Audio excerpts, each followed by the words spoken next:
Collector గారి ఆదేశాల మేరకు ఈరోజు మన తహసీల్దార్ వారి కార్యాలయం మాచర్ల నందు పీజీఆర్ఎస్ ప్రోగ్రామ్ కండక్ట్ చేయడం జరిగింది. Public grievance redressal system. దీనికి సంబంధించి మన దగ్గర 4 అర్జీలు ఈరోజు రిజిస్టర్ చేశాము. ఇందులో ఒకటి శానిటేషన్ సంబంధించింది, మిగతా అన్నీ కూడా ల్యాండ్ ఇష్యూస్, ఏజీఎం అడవికి సంబంధించిన శానిటేషన్. అది పంచాయతీ పరిధిలోకి వస్తుంది కాబట్టి ఎంపీడీఓ గారికి పంచాయతీ అధికారులకు ఫార్వర్డ్ చేయడం జరిగింది ఆన్లైన్లో. అదేవిధంగా అర్బన్లో కూడా ఒకటి వచ్చింది, ఇప్పుడు రీసెంట్గా వచ్చింది, అది కూడా మున్సిపాలిటీకి సంబంధించింది కాబట్టి వాళ్ళకి ఫార్వర్డ్ చేయడం జరుగుతుంది. అంటే మన దగ్గరే కాకుండా ప్రతి ఆఫీస్లో కూడా పీజీఆర్ఎస్ ప్రోగ్రామ్ అనేది కండక్ట్ చేస్తారు ఎవ్రీ మండే.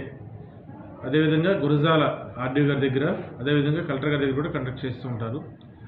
ఇక్కడ ఎవరైనా సరే ఈ సమస్య రిజాల్వ్ కాలేదు అనుకున్న వాళ్ళు కలెక్టర్ గారి దగ్గర కూడా అర్జీ పెట్టచ్చు. పల్నాడులో మ్యాక్సిమం అక్కడికి వెళ్ళినా సరే మళ్ళీ మనకి ఫార్వర్డ్ చేస్తారు. కాబట్టి అంత దూరం వెళ్ళి మీరు అనవసరంగా శ్రమపడి అక్కడి దాకా వెళ్ళాల్సిన పని లేదు. అక్కడికి వెళ్ళినప్పుడు మీకు ఏ విధమైనటువంటి అప్రోచ్ ఉంటుందో, మీకు ఏ విధంగా సమస్య వింటారో ఇక్కడ కూడా ప్రతి సోమవారం మా వీఆర్ఓలు అందుబాటులో ఉంటారు. కాబట్టి మీ యొక్క సమస్యను క్షుణ్ణంగా పరిశీలించి కన్సర్న్ వీఆర్ఓ ఎవరైతే ఉంటారో వాళ్ళకి టైం లైన్ లోపు, దానికి ఒక స్టిపులేటెడ్ టైం లైన్ వస్తుంది. ఆ రిజిస్ట్రేషన్ చేసిన తర్వాత ఆ టైం లైన్ లోపు దాన్ని రిజాల్వ్ చేయడానికి మేము ప్రయత్నం చేస్తాం. కొన్ని భూమి మీద ఉన్నటువంటి సమస్యలు ఉంటాయి, కొంత రికార్డ్ రిక్వైర్మెంట్ ఉంటుంది. అలాంటి ఏదైనా ఉంటే బోత్ పార్టీస్కి నోటీస్ ఇచ్చి ఏదైనా డిస్ప్యూట్ ఉంటే వాళ్ళ సమస్య రెక్టిఫై చేయడానికి ప్రయత్నం చేస్తాం. ఈ విధంగా మన దగ్గర రెవెన్యూ కోర్టు ద్వారా ఇప్పటికీ దాదాపు 40 కేసులు మన దగ్గర ఫోర్స్లో ఉన్నాయి. అవి ఒక 8 కేసులు ఆల్రెడీ రిజాల్వ్ అయ్యి ఆర్డర్స్ పాస్ చేయడం జరిగింది. అంటే వీళ్ళ నంబర్లో ఉన్న వాళ్ళు ఆ నంబర్లో ఉండటం, ఆ నంబర్ అవి సర్వే చేసి వాళ్ళ ఎవరి నంబర్లో వాళ్ళని సరిగా రెవెన్యూ రికార్డ్ అంతా కూడా క్లియర్గా చేసి ఎక్కించడం జరిగింది. ఇలాంటివి దాదాపుగా 8 నుంచి 10 కేసులు ఆల్రెడీ ఆర్డర్స్ ఇవ్వడం జరిగింది. కాబట్టి కలెక్టరేట్కి వెళ్ళి మీరు అంత దూరం ప్రయాణం చేసి ఒక రోజంతా కూడా ఇబ్బంది పడకుండా అదే విధమైనటువంటి అప్రోచ్ ఉంటుంది. కాబట్టి మీరు డైరెక్ట్గా ఇక్కడికి వచ్చి ప్రతి సోమవారం తహసీల్దార్ అంటే నన్ను డైరెక్ట్గా కలిసి మీ సమస్య చెప్పుకునే అవకాశం ఉంది. కాబట్టి ఈ అవకాశాన్ని అందరూ సద్వినియోగపరచుకోండి.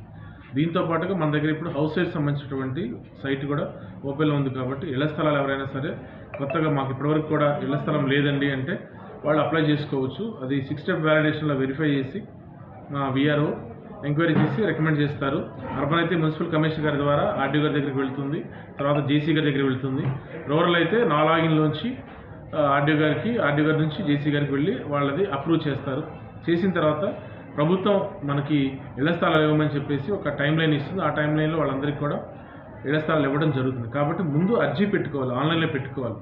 మాన్యువల్గా మేము పెట్టాము, అది మాకు రాలేదంటే అది తర్వాత ఇబ్బంది అవుతుంది. కాబట్టి ప్రతి ఒక్కళ్ళు కూడా సచివాలయాల్లో అర్జీ పెట్టుకోవచ్చు ఆ వీఆర్ఓ అడిగి. లేదంటే మండే నా దగ్గరికి వస్తే నేను ఆ వీఆర్ఓ చెప్పి అర్జీ పెట్టించే మార్గం చేస్తాము. దీంతో పాటుగా మేము ప్రభుత్వ భూమిని ఎన్నాళ్ళ నుంచో మేము ఆక్యుపై చేసుకొని ఉంటున్నాము, మేము ఇళ్ల స్థలం కట్టుకొని ఉన్నామంటే గవర్నమెంట్ ఇప్పుడు జీఓఎంఎస్ నెంబర్ 30 అని రెగ్యులేషన్ ఇచ్చిందనమాట. ఈ రెగ్యులేషన్ ద్వారా నామినల్ ఫీ అనేది వసూలు చేసి వాళ్ళ దగ్గర నుంచి వాళ్ళకి ఆ భూమి మీద వాళ్ళకి పూర్తి హక్కు కల్పించే విధంగా ప్రభుత్వం అన్ని చర్యలు తీసుకుంది. కాబట్టి ఈ అవకాశాన్ని కూడా సద్వినియోగపరచుకోండి. మనం తాళ్లపల్లిలో దాదాపుగా 8 మందికి ఈ విధమైనటువంటి అవకాశం వచ్చింది. వాళ్ళందరినీ కూడా వెరిఫై చేసాము. వాళ్ళు ఎప్పటి నుంచో ఆ గవర్నమెంట్ భూమిని సాగు చేసుకుంటూ ఇళ్ల స్థలాలు కట్టుకొని ఉన్నారు.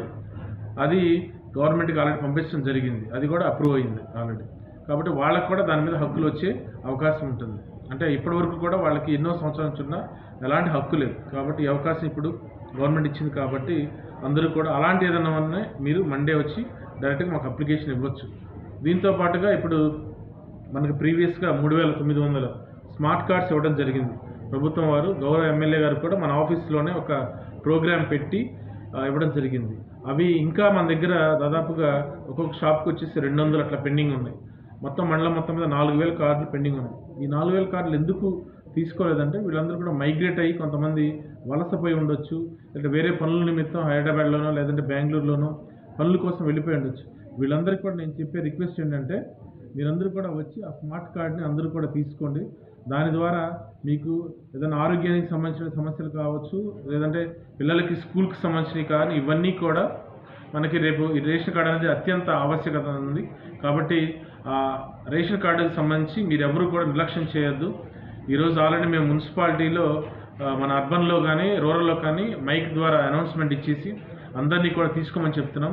ఎవరైనా సరే డీలర్ దగ్గరికి వెళ్ళినప్పుడు మీ స్మార్ట్ కార్డ్ రాలేదని చెప్పినా, లేదంటే వాళ్ళు అందుబాటులో లేకపోయినా డైరెక్ట్గా తహసీల్దార్ ఆఫీస్లో నన్ను అప్రోచ్ అవ్వండి.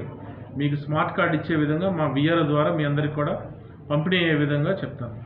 సచివాలయంలో అయినా సరే విఆర్ఓను కూడా కలవచ్చు స్మార్ట్ కార్డు విషయమే. కాబట్టి అందరూ కూడా ఉన్న స్మార్ట్ కార్డులు అన్నీ కూడా ఈ వారం అంటే 29 లోపు అందరూ కూడా తీసుకోవాలి. లేదంటే మేము రిటర్న్ చేయాల్సి వస్తుంది. ఇవన్నీ కూడా తీసుకోవట్లేదు, వాళ్ళు ఇక్కడ అందుబాటులో లేరని చెప్పి రిటర్న్ చేయాల్సి వస్తుంది. ఒకసారి కార్డు వచ్చి మళ్ళీ వెళ్ళిపోయిందంటే మీకు చాలా ఇబ్బంది అవుతుంది. కాబట్టి ఈ విషయాన్ని అందరూ కూడా గమనించి రేషన్ కార్డు ఖచ్చితంగా అందరూ కూడా తీసుకోవాలి. ఇదే విషయాన్ని అందరూ కూడా మన మీడియా మిత్రులందరూ కూడా మీ యొక్క ప్రింట్ అండ్ ఎలక్ట్రానిక్ మీడియా ద్వారా వైడ్ ప్రోపగండా ఇవ్వాల్సిందిగా కోరుచున్నాను. కాబట్టి ఈ అవకాశం ఇచ్చిన అందరికీ సద్వినియోగపరచుకోండి. పీజీఆర్ఎస్లో ప్రతి మండే కూడా 10:30 to 2:30 వచ్చి మీ సమస్యలు, భూమికి సంబంధించిన సమస్యలు కావచ్చు, ఏ డిపార్ట్మెంట్ అయినా సరే కన్సర్న్ ఆఫీసెస్లో ఇవ్వచ్చు, లేదంటే మా దగ్గర ఇస్తే మేము ఫార్వర్డ్ చేయడం జరుగుతుంది. Thank you so much.